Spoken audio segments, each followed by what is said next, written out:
Good morning, everybody. My name's Ian, and today you're watching the Helmsburg Sawmill. And I'm going to be taking a break from sawmilling today, and I'm going to be cutting some timber. Oh yeah, look at this beautiful morning sunrise coming on with the fall foliage. Make sure to like today's video for the foliage here, and if you're new to the channel, make sure to hit that subscribe button. If you have any questions or comments, make sure to leave them in the comment section. Oh yeah, but there it is.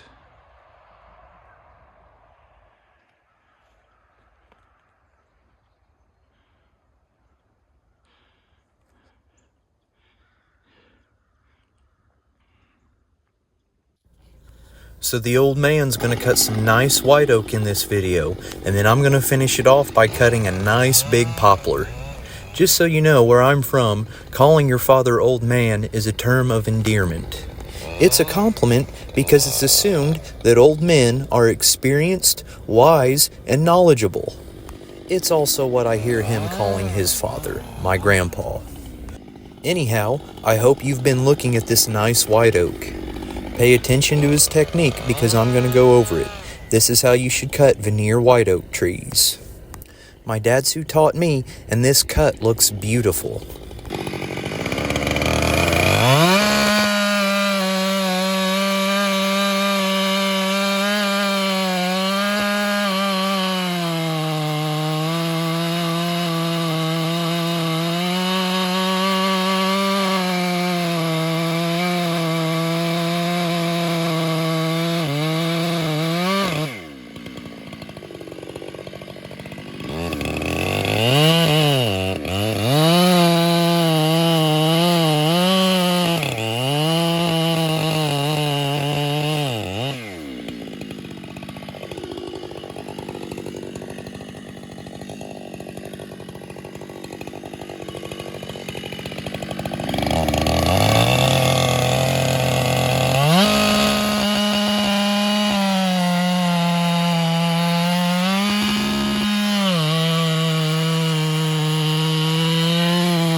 saw, right?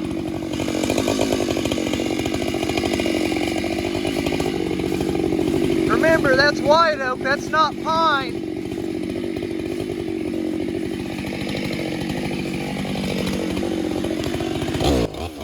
What he's doing here is just taking extra tension off the top.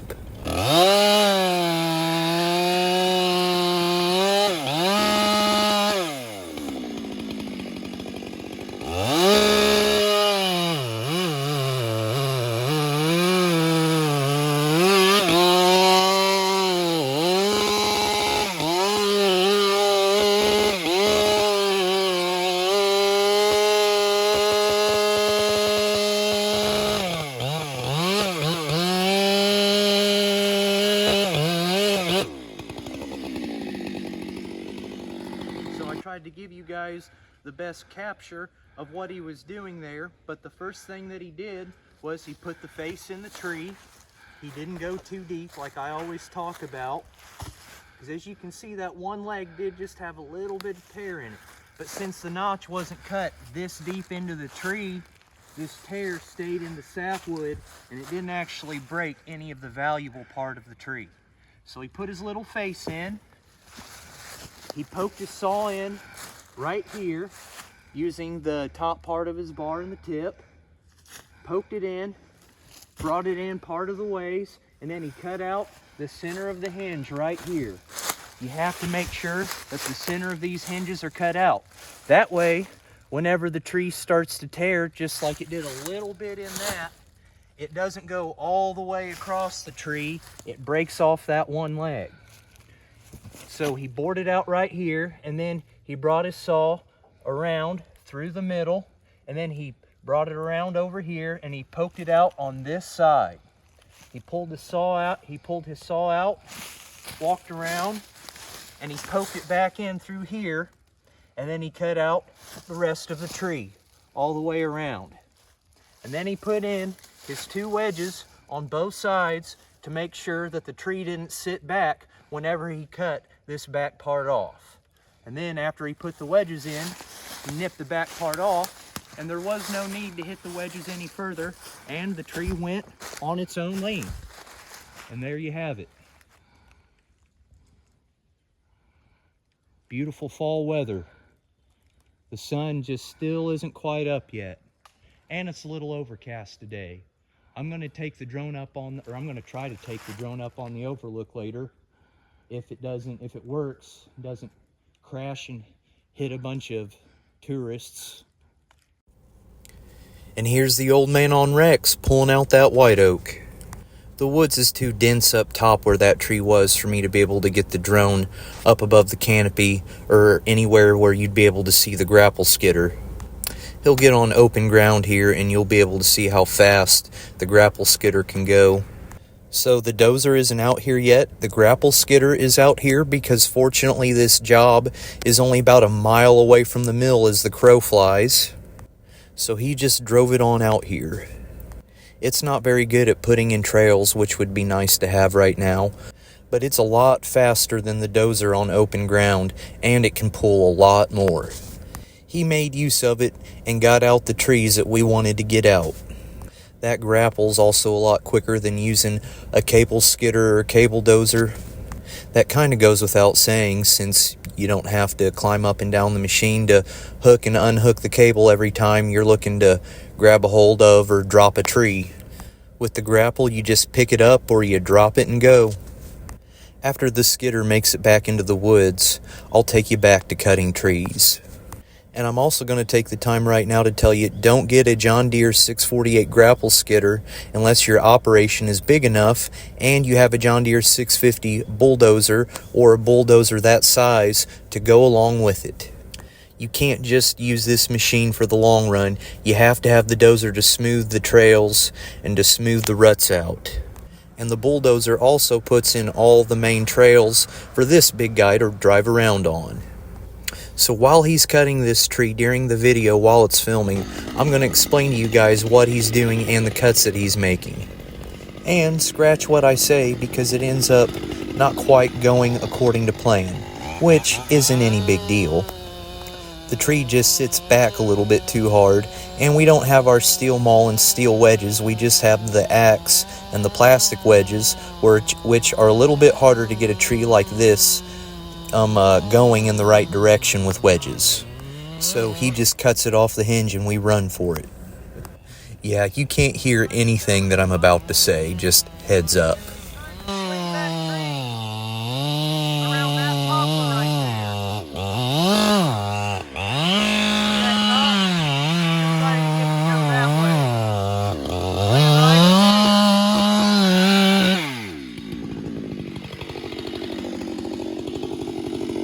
He's not going to use the same technique that he used last time.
He's going to put wedges in right there. So he cut that notch out to give the wedges more mechanical advantage whenever he's driving the tree over. It's going to give the tree more lift when he's driving them in, since they're going to be closer to the heart. That tree's really going to be sitting hard where he's driving these wedges in at.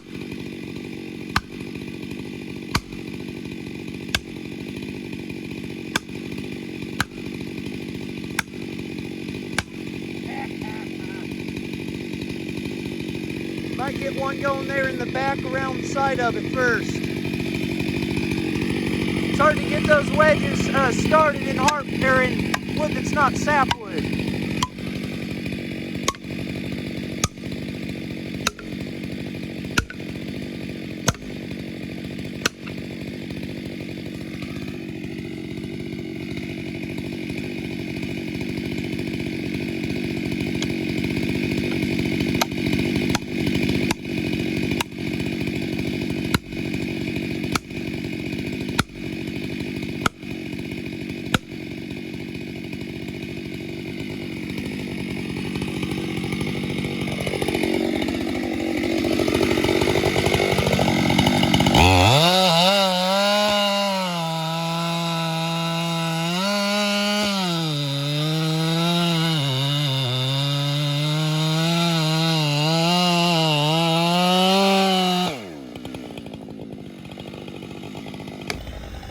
We actually kind of already figured what direction it was going to fall, so we knew where to run.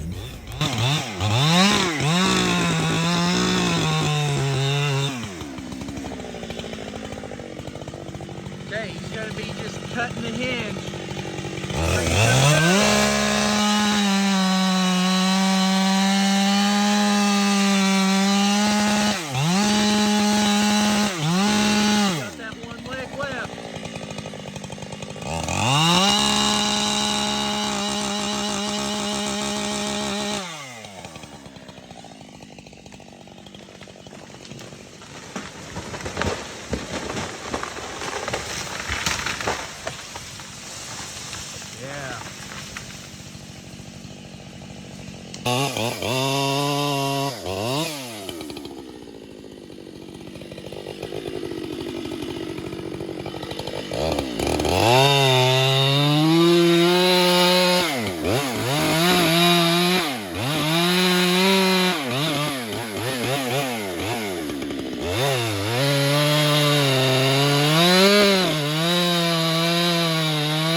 cutting through the moss.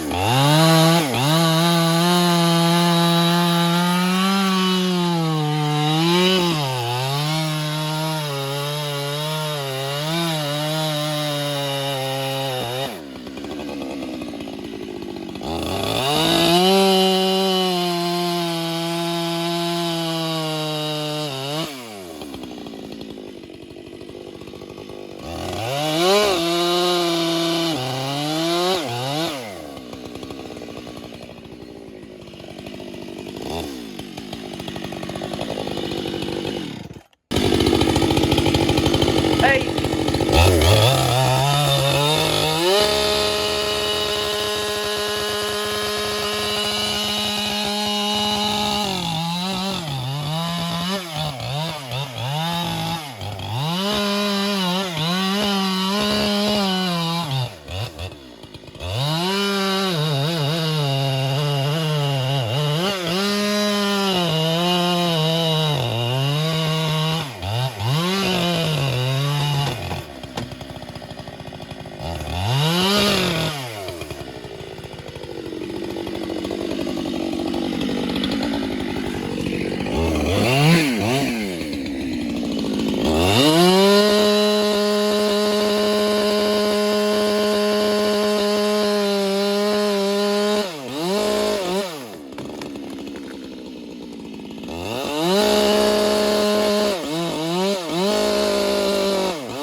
almost got you, didn't it?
This isn't actually how you should cut this tree, but this is where I say he's a professional and don't try this at home. Yeah, this one won't be that bad. Catapult! Knock your head right off! Alright, this is gonna be the big tree for the day, the big poplar at the end. And next week there'll be some bigger poplars over there. It's around 1,000 board foot poplar, not even close to being the biggest that I've cut, but not a small tree.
Looks like it topped itself, maybe.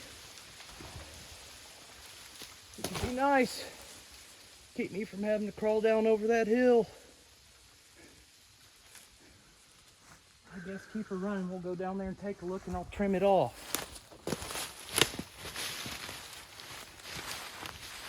Yeah, you can see where that flat there and I wasted some grass.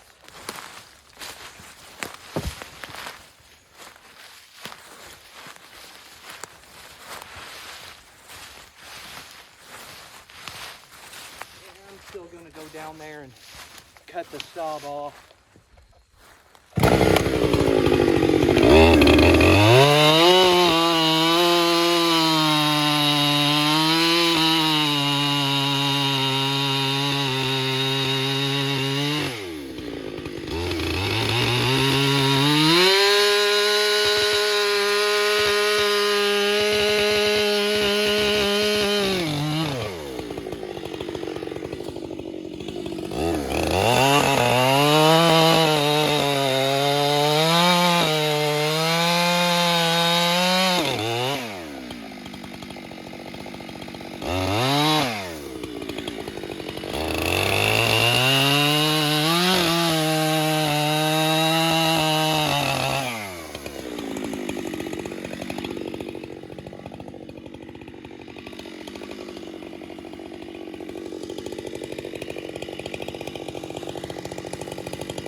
This ain't gonna roll when I hop back up.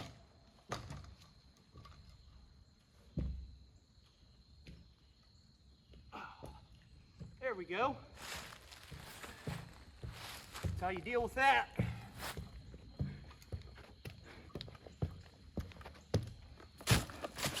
And that'll be all for today's video.